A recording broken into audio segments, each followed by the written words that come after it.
बिस्मिल्लाहिर्रहमानिर्रहीम अल्लाहुम्मा सल्ली अला मुहम्मदिन व अला आलि मुहम्मद। Welcome to the show.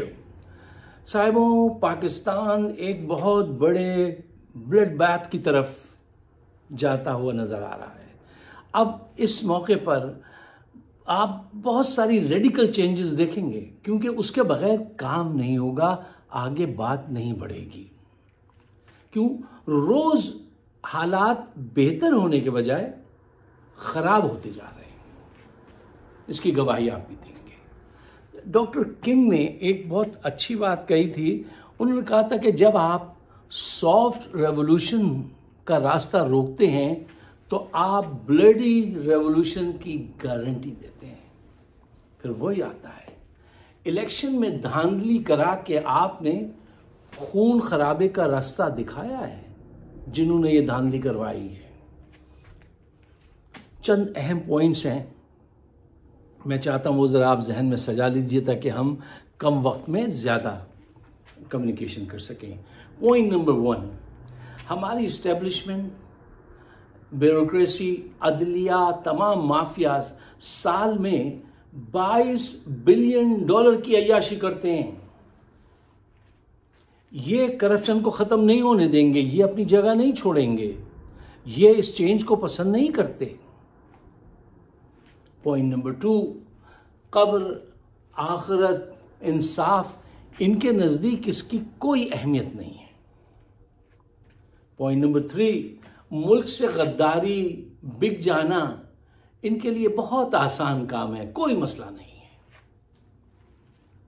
बस पेमेंट सिक्योर होनी चाहिए। पॉइंट नंबर 4, बहुत तवज्जो दीजिएगा इस पॉइंट पे भी।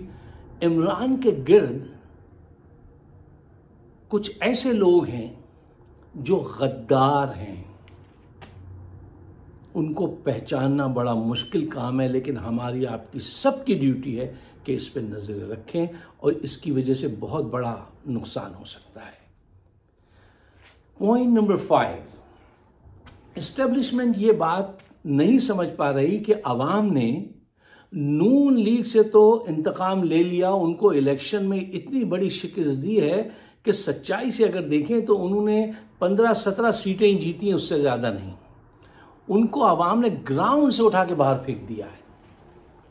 और अब जो नफरत पल रही है, जो डेवलप हो रही है, वो नून के नहीं, इस्टेब्लिशमेंट के खिलाफ डेवलप हो रही है। और इसकी सज़ा इनको मिलेगी। किस सूरत में मिलेगी, कितनी देर में मिलेगी, इसको हम अभी प्रेडिक्ट नहीं कर सकते। और पॉइंट नंबर 6, देखिए, कौम इस इंतशार से, इस जुल्म से तंग आ गई है। वो बाहर ज़रूर निकलेगी, जैसे भी मुमकिन हो एक वक्त। अब उस टेम्परेचर पे ज़रा पहुंचने दें, वो निकलेगी ज़रूर। बैन करती हुई, हंसती हुई, गाती निकले, दर्द का कासनी पाजे बजाती निकलेगी ज़रूर। आसमानों का लहू पी के सहरा चले। खैर, अच्छा साहिबों, इलेक्शन में इतनी बड़ी नाकामी देखकर इस्टेब्लिशमेंट के पास अब सिर्फ 2 चॉइसेस हैं। ए, हकीकत पसंदी से काम लें, मुल्क से वफादारी निभाएं। जो कल मैंने अपना वो एक हैशटैग बनाया था कि कुरान पे हल्फ और हिमायत जरदारी की, बहुत खूब। अच्छा, हकीकत पसंदी, पॉइंट ए, चॉइस ए, हकीकत पसंदी से काम लें, मुल्क से वफादारी करें। इमरान जीता है, उसे हुकूमत बनाने दें और ख़ुद पीछे बैठ के माल बनाएं जैसे आप पहले बना रहे थे।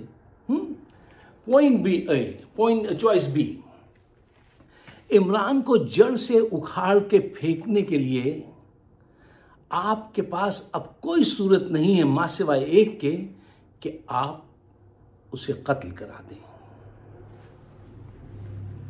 जी, और उस सूरत में क्या होगा कि केपी और बलूचिस्तान में जो है अलहदगी की तहरीकें शुरू होंगी। Now they have to pick one, A और बी, ये इनकी चॉइस है, एक का इंतखाब करना है। साथियों, देखिए, हकीकत से देखिए, खुद आप देखते होंगे टीवी पे ये सीन कि पाकिस्तान में पीटीआई का झंडा लेकर घूमना दहशतगर्दी है और दहशतगर्द अडियाला जेल का नक्शा जेब में डालकर और असला लेके घूम रहे हैं, उनको किसी एजेंसी ने नहीं रोका, वो कोई नहीं रोक सका और वो अडियाला जेल तक पहुंच गए। 3 दहशतगर्दों को पकड़ लिया गया, सुना है। अच्छा, अब उनको नामालूम मुकाम पे ले गए, उनको जरा प्रेस के सामने लाइए। यहां अमेरिका में तो यही होता है। वो उनसे सवालात पूछे, उनसे पूछे कि तुम खुद आए थे या तुम्हें बुलाया गया है, और किसने बुलाया है। अच्छा, इससे पहले कि हम इमरान खान पर वो जो ये कातलाना हमला करवाना चाहते हैं उस पर बात करें, एक चीज़ ज़रा देखिए, अपने नोट करके रखिए। देखिए, अभी एक दिन पहले कोर कमांडर के इजलास का एलामिया आया, उसमें वो ये क्लेम कर रहे थे कि हमारा इलेक्शन से कोई धांधली से कोई जैसे ताल्लुक़ नहीं है और हमने तो सिर्फ सिक्योरिटी प्रोवाइड की थी। अच्छा, और उसी के दूसरे दिन जावेद हाशमी, एक मोतबर नाम, ज़िद्दी मोतबर आदमी, पाकिस्तान का वफादार आदमी, उसने कहा कि मेरे पास DGISI का फ़ोन आया, उन्होंने कहा तुम इलेक्शन लड़ो, हम तुम्हें इलेक्शन भी जितवा देंगे, तुम असेंबली में पहुंचो, हमारे खिलाफ बयानात भी देते रहो, लेकिन जब हमें तुम्हारी ज़रूरत पड़े तो उस वक्त हमारी फेवर करना शुरू कर देना। जावेद हाशमी ने यह बात ऑन एयर आके खुल के कह दी। अब मुझे बताइए कौन है जो ये बात तस्लीम करेगा इनकी कि इनका सियासत से कोई ताल्लुक़ नहीं है। इनका सियासत से इतना गहरा ताल्लुक़ है जितना गहरा किसी का नहीं है, और 70 साल से है। ये तैयारी उसी की है कि ये अपनी अय्याशी नहीं छोड़ना चाहते। साथियों, देखिए, ये जिस नीयत से उन लोगों को बुलाया गया था, अब ये वाज़े तौर पे तो नहीं कहा जा सकता कि वो इमरान ही को कत्ल करने के लिए आए थे। इसके लिए हो भी सकता है, बिल्कुल उस पर नज़र रखनी चाहिए। यू कैन नॉट उसको आउट नहीं कर सकते इस सोच से, तो आपको उसको रखना चाहिए, डाउट में रखना चाहिए, सोचना चाहिए। लेकिन इस बहाने से एक काम तो कर सकते हैं ना, ये कि इमरान को अडियाला से निकाल के मछ जेल भेज दें, जहाँ पे सहाफ़ियों का पहुँचना मुश्किल हो और उसकी कम्युनिकेशन जो है वो कट जाए अपनी पार्टी लीडरशिप से, जो वो हिदायत वो देता है वो मुश्किल हो जाए। और इनकी पार्टी में ऐसे जासूस मौजूद हैं जो किसी वक्त भी कुछ भी कर सकते हैं, और ये इस्टेब्लिशमेंट ये किसी भी वक्त आपको बड़ा सरप्राइज देगी और इसको एहसास तक नहीं होगा। भुट्टो को मार दिया, कुछ हुआ। लियाकत अली खान कत्ल हुए, कुछ हुआ। बेनज़ीर को शहीद किया, कुछ हुआ। मादर मिल्लत को कत्ल किया, कुछ हुआ। देखिए, ये एक्शन ले लेते हैं। मुर्तज़ा भुट्टो को उसके घर के सामने मार दिया, कुछ हुआ। ये एक्शन ले लेते हैं। ये ऐसे जालिम लोग हैं, और उसके कितने भारी नुकसानात होते हैं उसकी ये परवाह नहीं करते। अकबर बुगटी को मार दिया, फ़ायदा हुआ, नुकसान ज़्यादा हुआ। अच्छा, देखिए, जो कौम नवासा रसूल के साथ गद्दारी कर सकती है वो किसी के साथ भी गद्दारी कर सकती है। पाकिस्तान में बड़ी तादाद में PTI में ऐसे लोग मौजूद हैं, हर जगह ऐसे लोग मौजूद हैं।